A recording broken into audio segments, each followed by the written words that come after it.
Hai semuanya, ketemu lagi bareng Mihu di sini.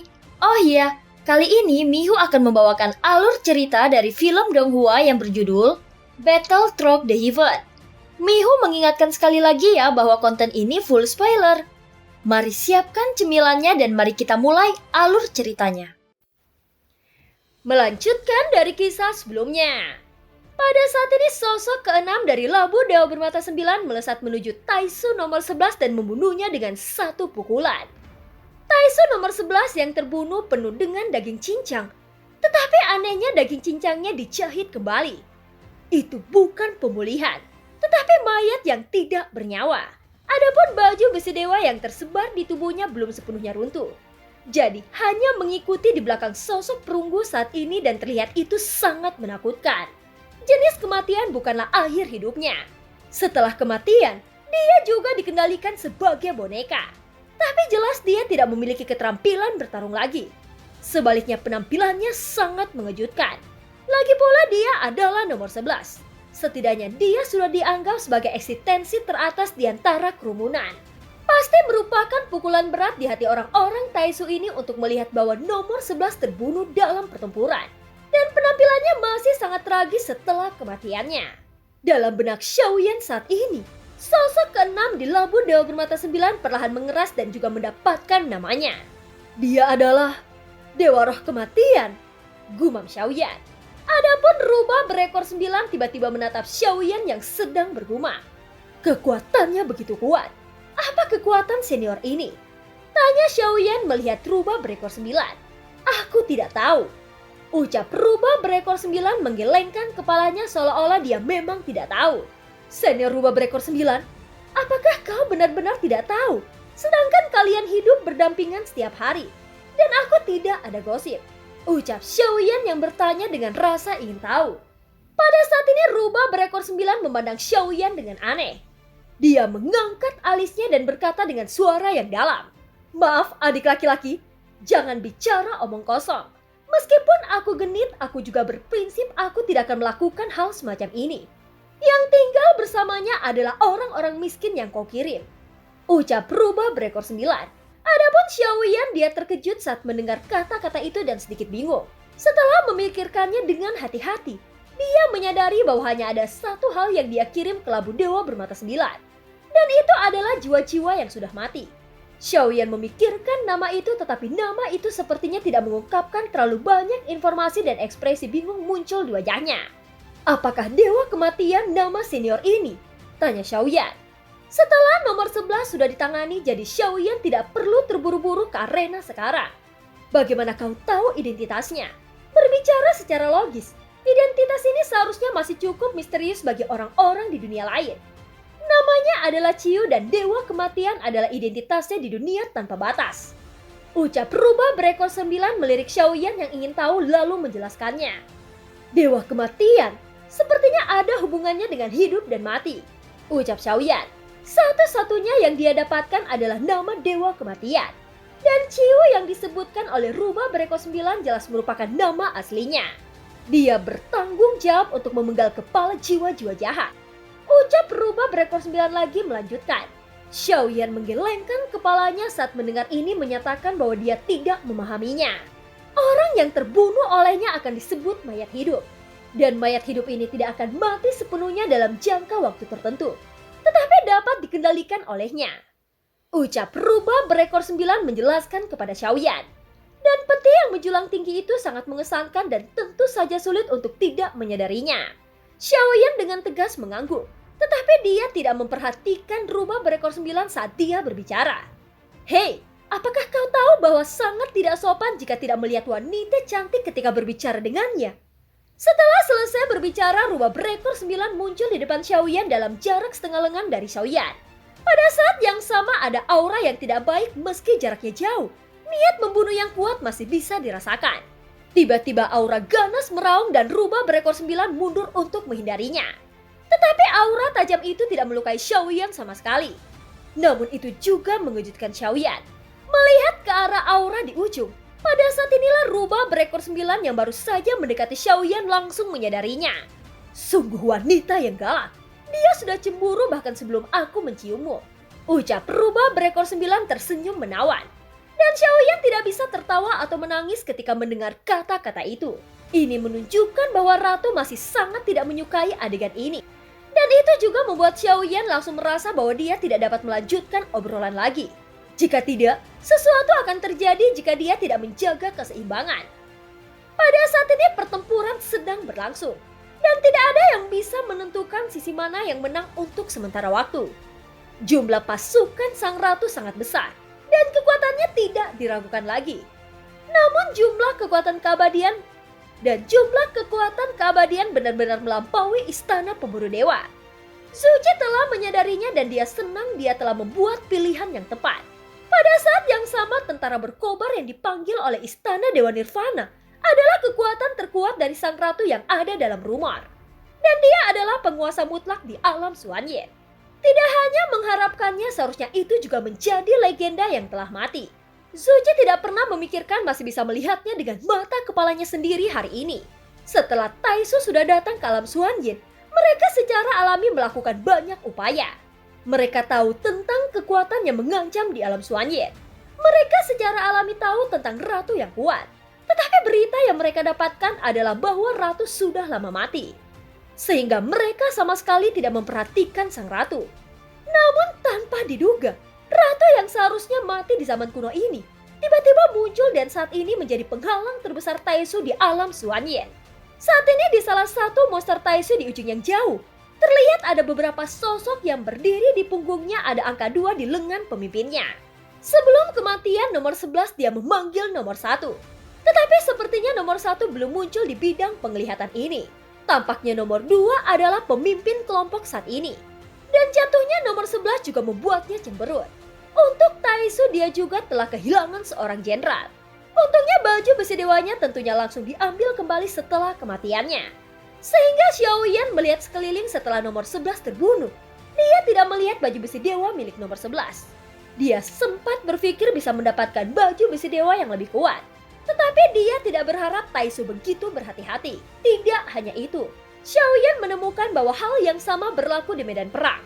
Jelas Taisu menggunakan beberapa cara untuk mengambilnya kembali. Yang menunjukkan bahwa Taisu sangat mementingkan baju besi dewa. Dan justru karena inilah setelah Taisu dibunuh oleh Xiaoyan sebelumnya, lebih banyak pihak lain itu akan tertarik untuk datang. Meskipun mereka tahu bahwa Taisu sudah mati, mereka masih ingin datang. Sekarang tampak jelas bahwa mereka datang untuk mengambil kembali baju besi dewa itu dan bukan untuk membalas kematian saudaranya. Bahkan jika mereka bersatu, tujuan sebenarnya adalah untuk memulihkan baju besi dewa. Setelah nomor 11 tewas dalam pertempuran, pada saat yang sama sesosok terbang keluar dari raksasa persegi dan di lengannya ada nomor 11. Tentu saja armornya akan segera diwarisi oleh orang Taisu lainnya. Aku khawatir itu akan menghabiskan banyak energi jika kita bertarung seperti ini. Kita harus menghindari pemborosan sumber daya untuk sampah-sampah ini. Ucap Taisu nomor 2. Perang ini tidak bisa dihindari. Ratu belum mati. Selama dia masih hidup, dia pasti akan memimpin alam Xuanyin untuk melawan. Tapi tampaknya lebih dari 50% pusat kekuatan keabadian di alam Xuanyin terus datang ke sini. Kita harus singkirkan mereka. Dan akan lebih banyak sumber daya yang tertinggal setelah mereka mati. Selain Taisu nomor 2, ada juga Taisu nomor 3. Dan Taisu nomor 3 ini juga tidak memakai topeng memperlihatkan wajahnya yang indah dengan rambut pirang dan mata emasnya. Berapa banyak yang bisa ditinggalkan oleh makhluk keabadian ini? Dan sumber daya yang dikonsumsi dengan membunuh mereka tidak dapat menembusnya sama sekali. Dan tidak dapat mendukung perang itu, hanya dapat mengurangi beberapa kerugian. Ucap nomor 2 segera. Bagus untuk menebusnya selama kita masih di alam Xuanyan. Perang ini tidak akan terhindarkan. Ucap Taisu nomor 3. Meskipun nomor 3 adalah seorang wanita, suaranya acuh dan menakutkan. Nomor 2 terus mengerutkan keningnya, dia jelas tidak ingin melawan pertempuran ini. Di mata mereka membunuh siapapun di alam Xuanyin adalah pemborosan sumber daya. Perang besar sudah dekat. Masalah ini harus diselesaikan secepat mungkin. Sehingga perang dapat diakhiri dengan kerugian paling sedikit. Ucap Taisu nomor 2 meletakkan tangannya di belakang punggungnya dan matanya menunjukkan tatapan serius. Seolah-olah sedang memikirkan cara menghilangkan kotoran di matanya dengan lebih cepat. Kau bisa langsung menggunakan 50 cahaya pemusnahan. namun konsumsinya akan sedikit lebih tinggi.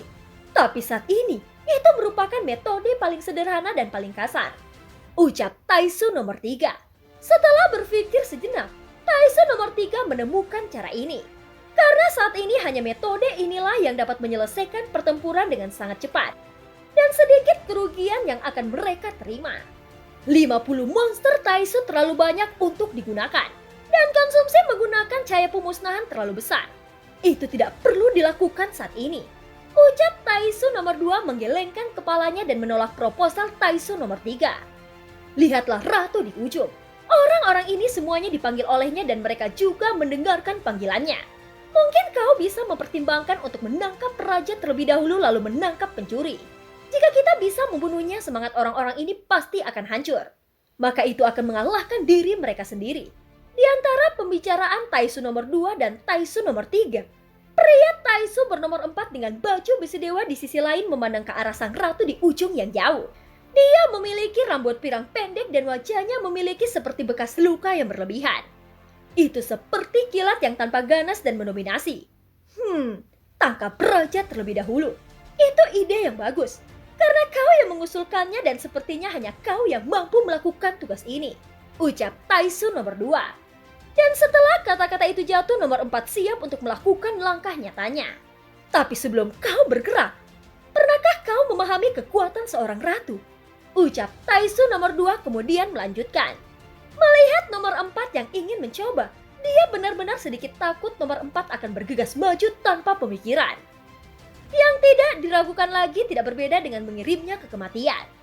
Dia tidak mendengar ini, dia tertegun. Dia tidak mengetahui ini. Belum lagi hanya ada sedikit orang Taisu yang mengenal sang ratu. Lagi pula sebelum melihat ratu dengan mata kepala sendiri, mereka semua berpikir bahwa ratu telah lama mati. Jadi tidak ada yang akan menghabiskan banyak waktu untuk mencari tahu tentang sang ratu. Ada desas-desus bahwa ratu telah mencapai keabadian dewa. Apakah kau berpikir bisa melawannya dengan kekuatanmu? Ucap Taisu nomor 2. Ketika nomor 4 mendengar kata keabadian dewa, Taisu nomor 4 langsung terdiam. Namun setelah Taisu nomor 2 mengatakan ini, wajah cantik Taisu nomor 3 terkejut dan matanya yang indah penuh dengan pemikiran. Dia memandangi sang ratu yang duduk di singgasana tanduk naga di kejauhan. Kami telah melakukan banyak penyelidikan di Taisu, dan memang terbukti bahwa ratu telah lama mati. Jika dia benar-benar keabadian, mengapa dia membiarkan kami menyerap sumber daya sampai sekarang? Sepertinya agak tidak masuk akal untuk memikirkannya. Ucap Taisu nomor 3. Meskipun Taisu nomor 3 adalah seorang wanita, matanya bersinar dengan terang. Jelas dia juga orang yang bijaksana. Begitu ucapan ini keluar, baik Taisu nomor 2 dan nomor 4 mau tidak mau meliriknya seolah-olah itu terdengar sangat masuk akal. Maksudmu dia hanya berpura-pura sekarang? Atau dia benar-benar telah mati dan sekarang dia hanyalah sisa jiwa? Ucap Taisu nomor 2 berkata perlahan. Taisu nomor 3 itu mengangguk ringan dan terus menatap ratu dan berkata dengan serius. Berdasarkan pemahaman wanita tentang wanita, dia cenderung berpura-pura bersikap dingin. Jika dia benar-benar keabadian para dewa, tidak perlu menghabiskan begitu banyak waktu untuk berurusan dengan kita. Kita benar-benar tidak memiliki kemampuan untuk berurusan dengan keabadian para dewa. Ini jelas tidak sulit baginya untuk mengetahuinya. Kita akan bergerak. Kupikir ratu bukan lagi ratu yang kuat. Dalam desas-desus kekuatannya saat ini, seharusnya dia hanyalah sisa dari jiwa. Ucap Taisu nomor 3 menganalisis dengan hati-hati. Dan perkataan Taisu nomor 3 memang sangat masuk akal. Dan jika ratu cukup kuat, dia akan mengambil tindakan untuk menekan mereka. Itu masuk akal. Jadi siapa di antara kalian berdua yang akan mencobanya? Sekarang benar-benar seperti yang kau katakan. Kau hanya perlu mengujinya dan kau akan mendapatkan jawabannya. Setelah selesai berbicara, Taisu nomor 2 melihat pada mereka berdua dan kemudian juga memandang semua orang di belakangnya. Semua orang di belakangnya adalah yang terkuat di sini dan mereka juga mengenakan baju besi dewa yang paling kuat. Dan hanya mereka yang memenuhi syarat untuk menguji realitas ratu. Namun jika tes ini benar-benar seperti yang dikatakan Taisu nomor 3, maka akan ditemukan terobosan dalam perang ini. Tetapi jika ratu masih merupakan kekuatan yang dikabarkan telah mencapai tingkat keabadian dewa, maka diperkirakan tes ini akan langsung membunuh mereka semua. Resikonya sangat tinggi. Saat ini bahkan Taisu nomor 4 yang awalnya ingin mencoba saat ini memilih diam, lagi pula kata keabadian dewa itu terlalu mengejutkan. Tidak ada yang menjawab Taisu nomor 2. Jelas tidak ada yang berani menyerang ke arah sang ratu untuk menguji hal semacam ini. Sepertinya semua orang tidak mau. Karena metode ini tidak berhasil, mari pikirkan metode lain. Melihat tidak ada tanggapan dan tidak ada paksaan pada siapapun, tampaknya tidak peduli bagaimana perang berakhir, Taisu pasti akan menang 100%. Hei, jangan hanya terfokus pada sang ratu. Lihat pria perunggu itu, dia sangat kuat. Seseorang harus segera menghentikannya. Ucap sosok lainnya. Saat beberapa orang masih mengobrol dan memperlakukan perang dengan acuh tak acuh, tiba-tiba dewa kematian muncul di medan perang. Dan kekuatan tempurnya yang kuat mengejutkan semua orang. Seketika dewa kematian yang tinggi dan kuat melambaikan senjata perunggu di tangannya. Setiap kali dia mengayunkan, itu pasti akan menimpa seorang Taisu dan baju besi dewa dari siapapun tidak dapat menahan angin kencang dari tangan dewa kematian. Serangkaian suara tumpul tersebar di seluruh medan perang. Sosok tinggi dari dewa kematian melambaikan senjatanya. Serangannya tampak seperti serangan sederhana, tetapi bahkan dengan serangan yang tampak sederhana ini, itu tidak melewatkan satu pukulan pun. Dan setiap pukulan mengenai orang Taisu secara acak.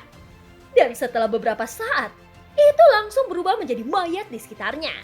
Di sisi lain, di belakang dewa kematian sudah ada sederet sosok yang mengikuti. Dan sederet sosok ini tampak aneh. Mereka bengkok dan terlihat sangat mengerikan. Ada yang patah di pinggang, ada yang tidak memiliki kepala, dan ada yang tidak memiliki kaki dan tangan. Mereka mengikuti di belakang dewa kematian seolah mereka menyembahnya. Pemandangan ini terlihat aneh dan menyeramkan. Sungguh kekuatan yang kuat. Kalian berdua segera menembak dan membunuhnya.